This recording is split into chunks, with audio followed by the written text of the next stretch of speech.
और कैसे हैं सब लोग? सब बढ़िया होंगे। तो देखो, अब हम जानते हैं कि मॉडर्न इंडिया में हम सब कुछ कवर कर चुके थे। अब हमें कवर करना है दिल्ली दरबार से आगे। अगर आप चैनल पर नए हैं तो चैनल को सब्सक्राइब कर लीजिए। और बात करें कि हम इससे पहले क्या कवर कर चुके, तो आपको मैं एक ब्रीफ डिस्क्रिप्शन दे सकता हूँ कि अब तक हमने क्या क्या कवर करा।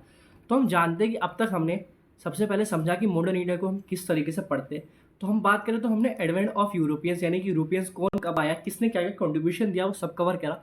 उसके बाद मैंने आपको यहाँ पे चार्टर एक्ट्स पढ़ाए थे, क्योंकि मैंने कहा था हिस्ट्री को एक टाइमलाइन की वे में अगर याद करते हैं तो वो ज़्यादा इंपॉर्टेंट होता है, अच्छा होता है। हमें क्वेश्चन सॉल्व करने के लिए ज़्यादातर सीरियस लेवल पर आपके पूछे जाते हैं।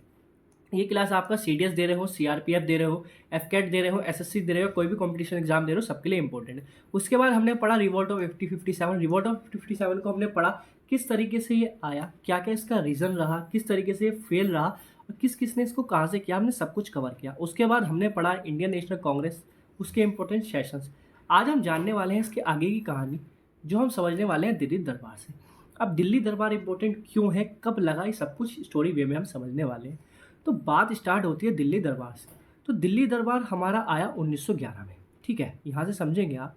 और यहाँ लिखा हुआ भी है कि all you want to know about Delhi Darbar, ठीक है, 1911 आप ये समझ चुके हैं। अब मैं बात करूँ कि दिल्ली दरबार क्यों इंपॉर्टेंट है और क्या क्या इसके प्रोसेस है जो हमें ज़रूरी याद रखने की ज़रूरत है।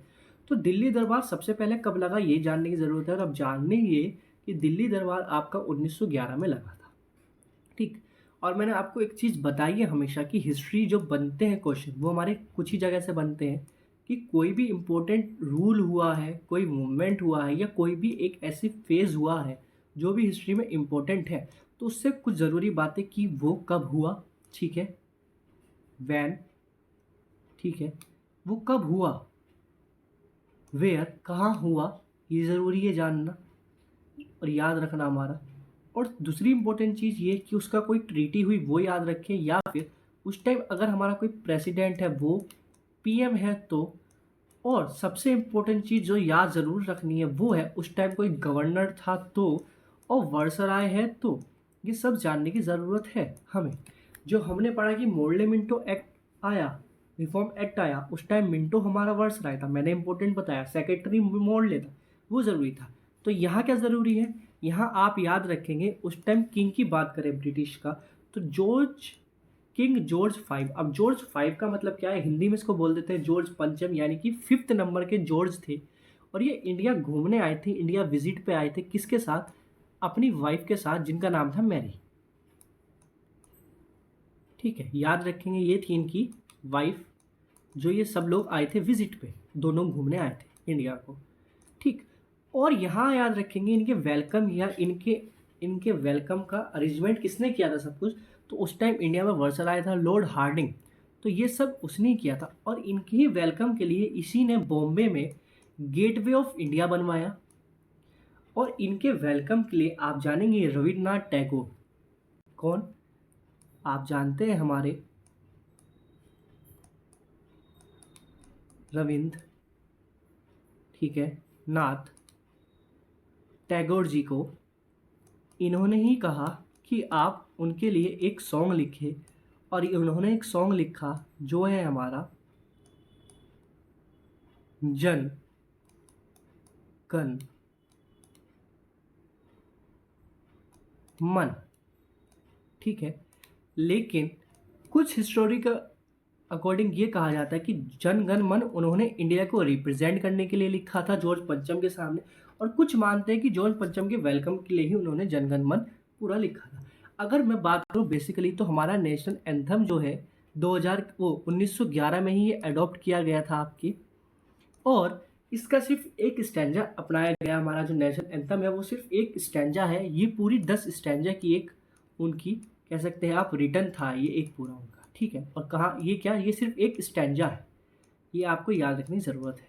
अब जब जॉर्ज पंचम आते हैं तो इंडियन को पता चलता है कि जॉर्ज पंचम आ रहा है, तो वो लोग उसके खिलाफ प्रोटेस्ट करते हैं। और प्रोटेस्ट किसके लिए कर रहे थे, पार्टीशन ऑफ बंगाल, यानी कि जो बंगाल का पार्टीशन हो रहा है उसको रोकने के लिए वो प्रोटेस्ट करते हैं। वो लोग नारे लगा रहे होते हैं जॉर्ज पंचम मुर्दाबाद। और जब हार्डिंग से वो पूछता है जॉर्ज कि ये क्या कर रहे हैं, तो वो कहता है कि ये आपका वेलकम कर रहे हैं और आप लोगों से आपसे मिलना चाहते हैं। लेकिन जब जॉर्ज देखता है कि ये कोई वेलकम नहीं, ये तो एक अपोजिशन या कह सकते हैं प्रोटेस्ट नज़र आ रहा है, तो वो कहता है नहीं ये प्रोटेस्ट है, और जब वो उन लोगों से बात करता है तो उनको पता चलता है कि वो खुश नहीं है उसके एक डिसीजन से जो उसके वायसराय ने डिसीजन लिया है पार्टीशन ऑफ बंगाल का। तो वो जाने से पहले कुछ आपके सॉल्यूशन करके जाता है, क्या कि वो कैंसिल कर देता है पार्टीशन ऑफ बंगाल होने का, और वो एक न्यू कैपिटल बना देता है। क्या न्यू कैपिटल बन जाती है आपकी इंडिया की दिल्ली। कब बनती है? 1 अप्रैल 1912 में। और इससे पहले दिल्ली हम जानते हैं, अगर भी हमने नहीं पढ़ा लेकिन हम प्रीवियस वीडियो में या पहले लेक्चरों में हम पढ़ चुके हैं, मेंडल ऑफ इंडिया में आपका इल्तुतमिश बनाता है दिल्ली को अपनी राजधानी। कब? वो सब कवर करेंगे तब। ठीक है, बस ये याद रखना, उसमें भी 12 ज़रूरी है, लेकिन सन कौन सा है वो अपना दिमाग लगाना, सोचना कब है। तो याद रखेंगे तब से आज तक हमारी कैपिटल दिल्ली है। कब बनी थी? 1 अप्रैल 1912 में कैपिटल बनी। तो दिल्ली दरबार से रिलेटेड इंपॉर्टेंट पॉइंट्स यही थे। अब इसके बाद होती है कहानी, एक नई कहानी, मज़ेदार कहानी आती है। वो क्या है? फिर आता है 1912 में हमारा हार्ड ड्रिंक बॉम्ब कॉन्स्पिरेसी।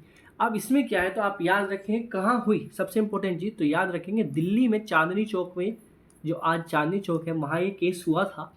किसने किया था? रास बिहारी बोस।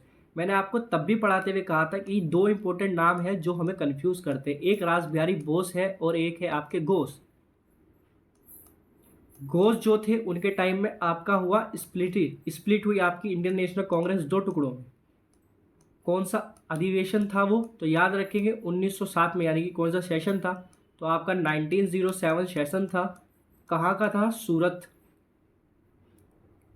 और उसमें क्या हुआ? इंडियन नेशनल कांग्रेस हमारे 2 पोर्शन में डिवाइड हुई, एक्सट्रीमिस्ट और मॉडरेट्स, यानी कि गरम दल और नरम दल में ये हमारी डिवाइड होती। और लास्ट बिहारी बोस की बात करें तो ये थे आपके क्रांतिकारी, और इन्होंने क्या किया? इन्होंने एक प्लान बनाया कि जॉर्ज पंचम को बॉम्ब से उड़ा देंगे, और जब जॉर्ज पंचम उड़ जाएगा तो फिर ब्रिटिश गवर्नमेंट जो है उसको बहुत ज़्यादा धक्का लगेगा और वो इंडिया से मे भी जा सकते हैं।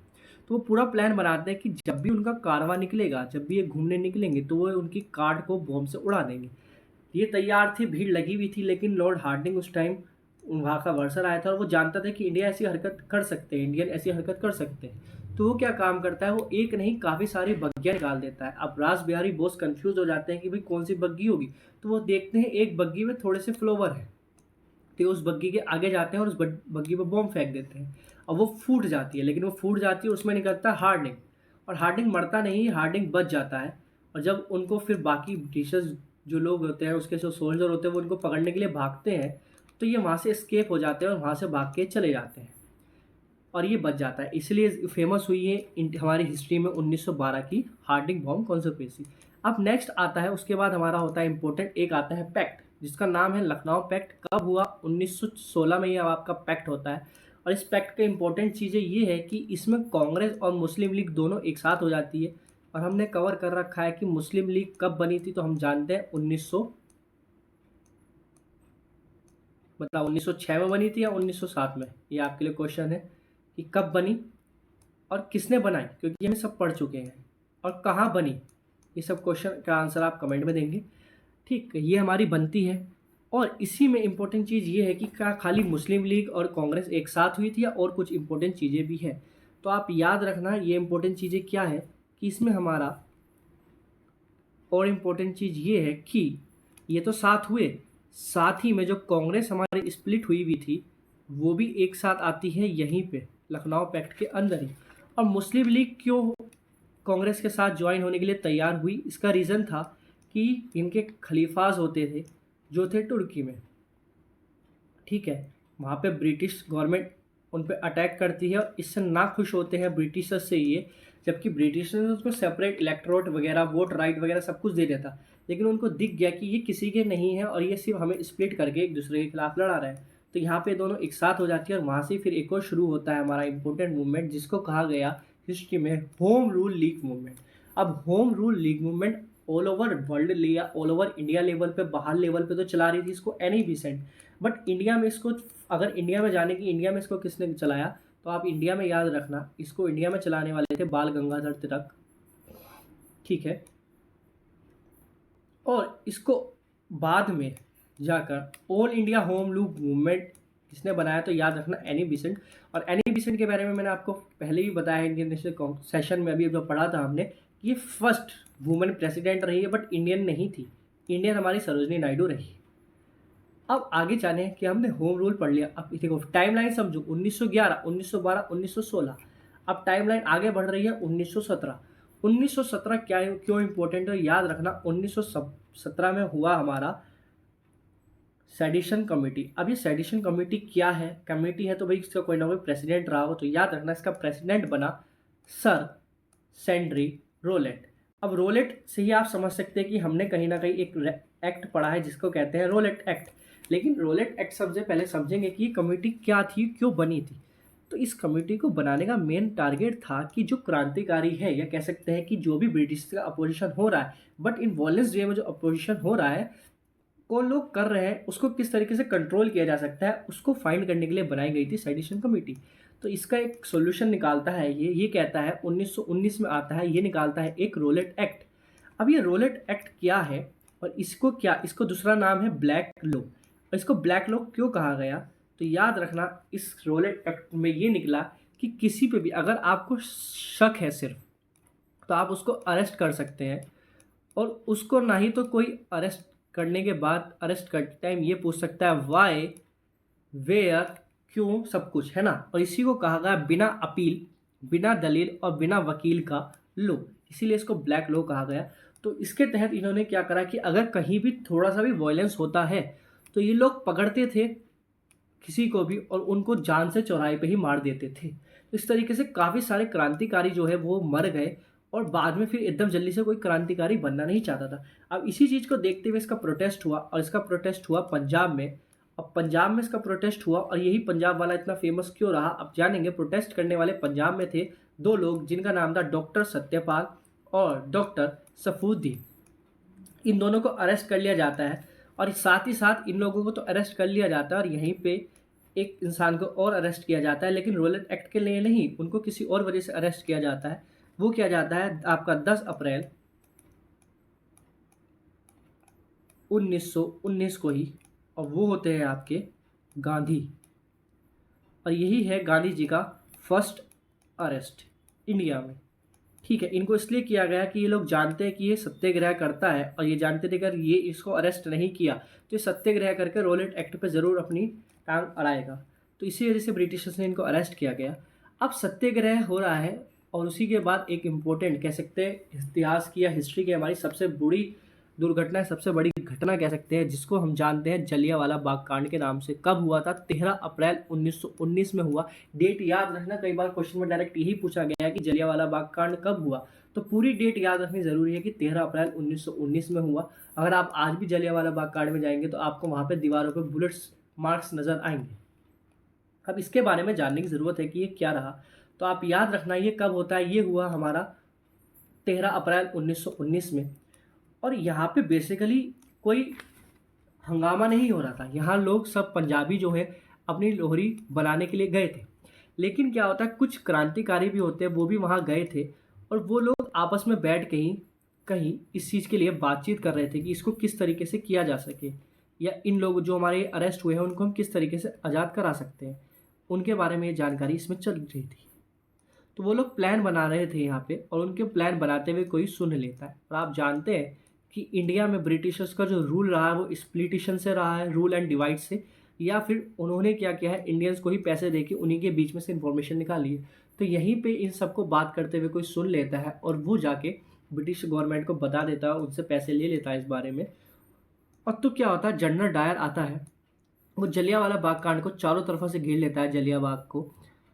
और वो कहा जाता है कि वो सिर्फ 1 या 2 मिनट देता है, अनाउंसमेंट करता है कि जिस जो क्रांतिकारी है वो आ जाओ, नहीं तो मैं सबको मार डालूंगा। अब समझिए कि एक छोटा सा गेट, एक नहीं तो 2 गेट, कितने लोग निकल सकते हैं 1 से 2 मिनट में, और ये फायरिंग शुरू करा देता है। और जितने भी लोग होते हैं वहाँ सबको, चाहे कोई था या नहीं था, सबको एक गोलियों से भुनवाना शुरू कर देता है।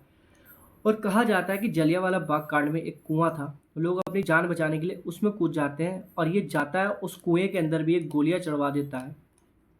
कुछ लोग तो सिर्फ भगदौड़ में कुचल के ही मर जाते हैं, बाकी उस पूरे कुएं में ब्लड ही ब्लड, ब्लड ही ब्लड हो जाता है। और माना जाता है कि एक बच्चा था उधम सिंह, ये बच जाता है वहाँ पे, जो मेला घूमने ही गया हुआ था, और बाद में बड़ा होता है और बच्चा जनरल डायर की तस्वीर अपनी आंखों में बसा लेता है और समझ लीजिए जो इतना भयानक कांड देख रहा है तो वो कैसे चुप रह सकता है। तो वो सोच लेता है कि जब भी वो बड़ा होगा जनरल डायर को मारेगा। और 1940 में वो जनरल डायर को किल भी करता है लंदन जाके। लेकिन जिस जनरल डायर को वो किल करता है उसके बाद इनको पकड़ के फांसी भी हो जाती है। लेकिन जिस जनरल डायर को ये किल करते हैं वो जनरल डायर नहीं था जिसने गोलियां चलाई थी। वो जनरल डायर कहा जाता है कि ये जनरल डायर जो है ये तो अपनी ही किसी डिसीज़ के कारण मर गया था। और ये जनरल डायर जिसको इन्होंने मारा वो उस टाइम वहाँ का गवर्नर था, इसलिए उन्होंने इसको मारा। तो ये थी हमारी पूरी अभी जो है इम्पोर्टेंट हमें मॉडर्न इंडिया में पढ़ना था। अब यहाँ पे एक इम्पोर्टेंट चीज़ आता है जो लास्ट अभी पढ़ना है, उसके बाद हमारा गांधी एरा शुरू हो जाता है जो हम कवर करेंगे नेक्स्ट वीडियो में। और किसी को जल्दी कवर करना है तो पहले ही पीडीएफ डली हुई है, आप उसको जाके कवर कर सकते हैं। 1919 में आपका आता है मोडग्यो कैमिसफोर्ड रिफॉर्म एक्ट। मैंने हमेशा कहा है कि अगर दो चीज़ हिस्ट्री में जुड़ी हुई है तो ज़रूर वो कहीं ना कहीं लिंक है। जैसे मोर्ले मिंटो एक्ट था तो मोर्ले हमारा सेक्रेटरी ऑफ इंडिया था और मिंटो हमारा वायसराय था। तो याद रखेंगे यहाँ भी कैमिसफोर्ड हमारा वायसराय है और मोडग्यू जो है सेक्रेटरी ऑफ इंडिया है। कौन है? Secretary of India. और ये है हमारा वायसराय और इसका टाइम पीरियड याद रखने की ज़रूरत है। तो ये रहा है 1916 से लेके 1921 तक। और इससे पहले हार्डिंग रहा है 1910 से लेकर 1916 तक। अब ये क्यों इंपॉर्टेंट है? ये इसलिए इंपॉर्टेंट हो जाता है कि यहाँ सबसे पहले वुमेन्स को राइट मिलता है वोट का और यहाँ डायरेक्ट इलेक्शन सिस्टम स्टार्ट होता है। और यहीं से आपकी स्टार्ट करते हैं ब्रिटिश डॉर्चरी इन प्रोविंसेस अप्लाइड, यानी कि डॉर्ची का मतलब है डुअल गवर्नमेंट सिस्टम अप्लाई करते हैं ये लोग। सेंट्रल स्टेट में गवर्नमेंट होगी आपकी और वहाँ से ही टैक्स आएगा। गवर्नमेंट गलत बोल गया मैं, सॉरी। डुअल टैक्स सिस्टम ये कह सकते हैं भाई, जब डबल गवर्नमेंट होगी तो भाई स्टेट भी लेगी और सेंटर भी लेगी। यहाँ से आपका डुअल टैक्स सिस्टम स्टार्ट हो जाता है। प्रोविंसेस एरियाज आपके वो एरिया थे जहाँ भी आपके किंग वगैरह रहते हैं वो एरियाज, ठीक है। प्रिंसेस प्रोविंसेस कह सकते हैं या ब्रिटिश प्रोविंसेस कह सकते हैं, जो ब्रिटिशर्स के अंडर तहत आ रहे थे वहाँ पे डुअल टैक्स सिस्टम अप्लाई कर देता है। और ये कहता है कि आपको सैलरी जो है ब्रिटिशर्स को वो इंग्लिश से ही मिलेगी, यानी कि ब्रिटिश से ही मिलेगी, अब ब्रिटेन से ही मिलेगी। जो भी ब्रिटिशर्स है उनको सैलरी। और आप जानते हैं हमने चार्टर एक्ट के तहत पढ़ा था। कौन से चार्टर एक्ट के तहत पढ़ा था आप मुझे कमेंट में बताएंगे, क्योंकि चार्टर एक्ट हम कवर कर चुके हैं। वहाँ से ये हुआ था कि जो इंडियन रेवेन्यू जनरेट होगा वहीं से ब्रिटिशर्स को सैलरी मिलेगी। तब से वहीं से मिल रही थी, लेकिन ये आके इस चीज़ को चेंज करता है। पीडीएफ की बात करें कि पीडीएफ आपको कहाँ मिलेगी, तो पीडीएफ आपको मिलेगी आपके टेलीग्राम चैनल पे upcap.journey पे। ये पूरी पीडीएफ अपलोड हो जाएगी। और इसके बाद अब हमें कवर करना है गांधी एरा, क्योंकि हमने अपना मॉडर्न इंडिया का इंपॉर्टेंट पार्ट कवर कर चुके हैं जहाँ से आपके काफ़ी सारे क्वेश्चंस बनते हैं। क्वेश्चन सीरीज हम इसकी तब लेके चलेंगे जब हम पूरा कवर कर लेंगे, या कोशिश करेंगे कि इस संडे ही हम जो है जो अब तक हमने पढ़ा है इससे रिलेटेड क्वेश्चन की एक सीरीज लेके आए। तो यहाँ तक हमने इंपॉर्टेंट चीज़ पढ़ ली है। अब हम पढ़ेंगे अपना नेक्स्ट आगे Gandhi era and freedom towards freedom और पार्टीशन यानी कि बांग्लादेश भूमरा, आप मैं भूमरा तो आपका म्यांमार हो जाता है। बांग्लादेश, पाकिस्तान और इंडिया का किस तरीके से पार्टीशन होता है, क्या क्या एक्ट रहे हैं गांधी जी का। और गांधी एरा क्यों कहा जाता है? क्योंकि अब यहाँ से ही गांधी जी का इन्वॉल्वमेंट शुरू हो जाएगा आपका इंडिया या कह सकते हैं ब्रिटिशर्स के साथ। तो इसलिए यहाँ पे इम्पोर्टेंट है सब चीज़ को कवर करना। और यहीं से हम पढ़ेंगे आगे इंपॉर्टेंट सुभाष चंद्र बोस के बारे में, चंद्रशेखर आज़ाद, क्या क्या चीज़ रही है सब कुछ। अगर इसकी पीडीएफ की बात करें, ये पीडीएफ अभी आपकी अपलोड हो जाएगी थोड़ी देर में। और गांधी एरा की पहले से ही अपलोडेड है वहाँ पे, चाहे तो आप उसको सर्च कर सकते हैं, नहीं तो हम कब क्लास लेंगे नोट्स बनाते हुए आप तब भी उस पीडीएफ को ले सकते हैं।